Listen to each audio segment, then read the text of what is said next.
जरा एक पल के लिए सोचिए, अगर आज से 4.5 अरब साल पहले वह पहली छोटी सी कोशिका कभी बनी ही ना होती, तो क्या आज इंसान होते? क्या पेड़ पौधे, जानवर, पक्षी या हम और आप इस पृथ्वी पर मौजूद होते?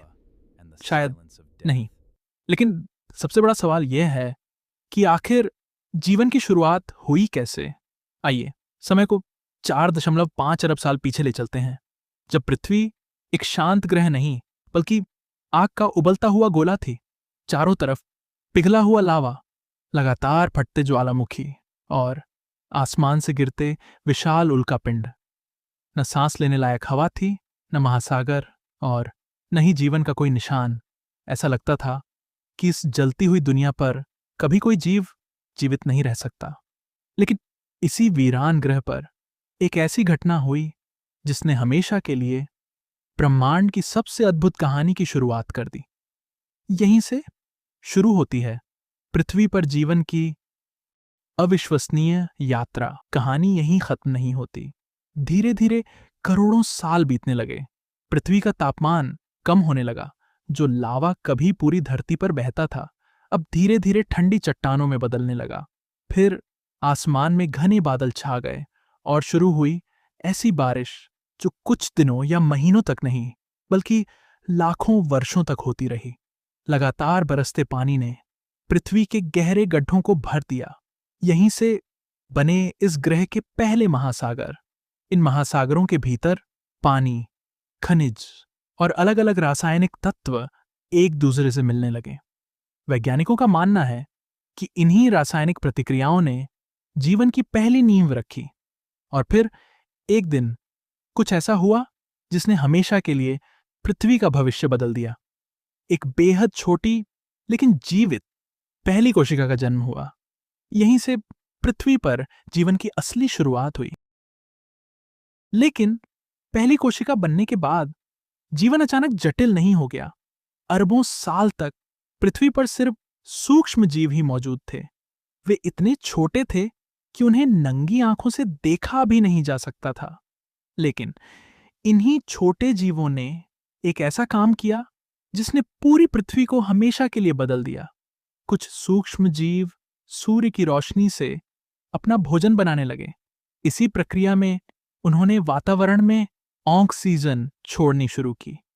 धीरे धीरे करोड़ों वर्षों में पृथ्वी की हवा बदलने लगी। अब बड़े और अधिक जटिल जीवों के लिए रास्ता तैयार हो चुका था। समुद्रों में नए नए जीव विकसित होने लगे।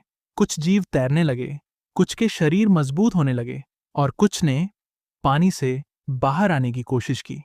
यहीं से विकास की रफ्तार तेज हो गई और अब पृथ्वी पर एक बिल्कुल नया युग शुरू होने वाला था। समय बीतता गया और जीवन लगातार बदलता रहा। कुछ जीवों ने पानी से बाहर निकलकर धरती पर पहला कदम रखा। यहीं से उभयचरों का जन्म हुआ। इसके बाद धरती पर छोटे छोटे पौधे उगने लगे।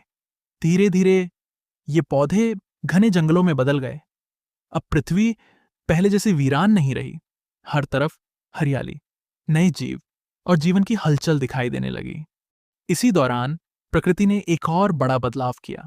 कुछ जीव इतने विशाल हो गए कि वे पृथ्वी के सबसे शक्तिशाली प्राणी बन गए। ये थे डायनासोर। करोड़ों वर्षों तक डायनासोरों का पृथ्वी पर राज रहा। ऐसा लगने लगा जैसे अब इन्हें कोई कभी नहीं हरा पाएगा। लेकिन प्रकृति के पास इनके लिए भी एक बड़ा मोड़ तैयार था, और वही मोड़ पृथ्वी पर जीवन की दिशा हमेशा के लिए बदलने वाला था। लेकिन डायनासोरों का यह साम्राज्य हमेशा नहीं रहने वाला था। आज से लगभग 6 करोड़ 60 लाख साल पहले अंतरिक्ष से एक विशाल उल्कापिंड पृथ्वी की ओर बढ़ रहा था और फिर कुछ ही पलों में उसने पृथ्वी से टक्कर मार दी। यह टक्कर इतनी शक्तिशाली थी कि पूरे ग्रह की तस्वीर बदल गई। आसमान धूल और धुएं से भर गया। सूरज की रोशनी महीनों तक धरती तक नहीं पहुंच पाई।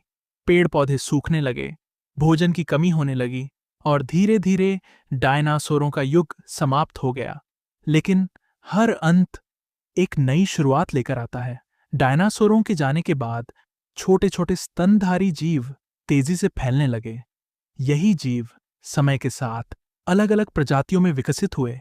इन्हीं में से एक शाखा ऐसी थी जिसने लाखों साल बाद इंसान को जन्म दिया। अब पृथ्वी की कहानी एक नए अध्याय में प्रवेश करने वाली थी।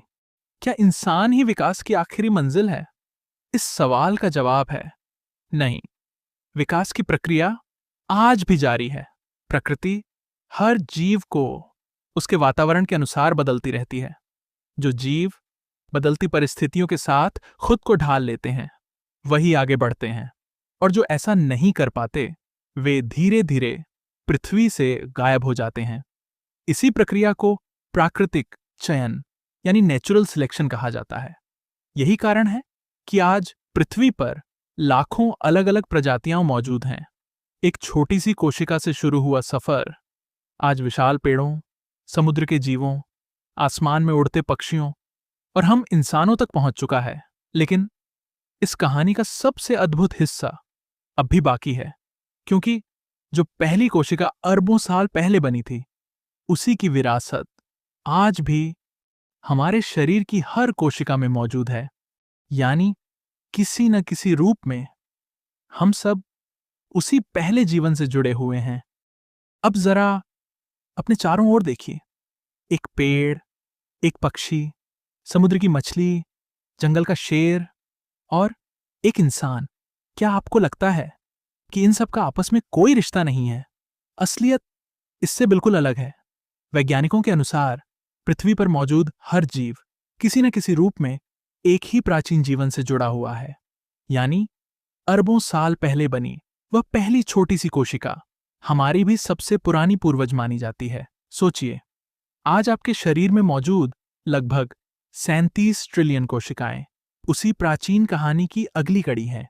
इसीलिए जब हम प्रकृति की रक्षा करते हैं, तो हम केवल पेड़ पौधों या जानवरों की नहीं, बल्कि अपनी ही विरासत की रक्षा कर रहे होते हैं। जीवन की यह यात्रा हमें एक बात सिखाती है, छोटी सी शुरुआत भी समय के साथ इतिहास बदल सकती है, और शायद यही पृथ्वी पर जीवन का सबसे बड़ा चमत्कार है। तो एक छोटी सी कोशिका से शुरू हुई यह यात्रा आज हम तक पहुंच चुकी है।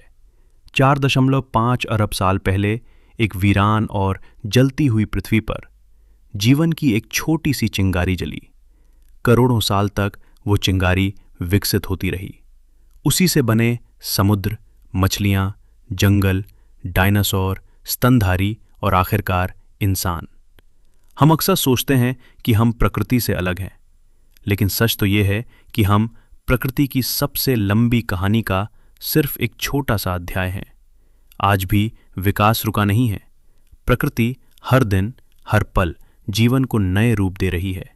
शायद लाखों साल बाद पृथ्वी पर जीवन आज से बिल्कुल अलग दिखाई दे, और शायद भविष्य के जीव हमें भी इतिहास का एक हिस्सा माने। अगर ये कहानी आपको सोचने पर मजबूर कर गई, तो इस वीडियो को लाइक करें और ऐसे ही विज्ञान की अद्भुत कहानियों के लिए हमारे चैनल को सब्सक्राइब करना ना भूलें, क्योंकि अगली कहानी शायद इस ब्रह्मांड का सबसे बड़ा रहस्य खोलने वाली हो। धन्यवाद। मिलते हैं अगली रोमांचक यात्रा में।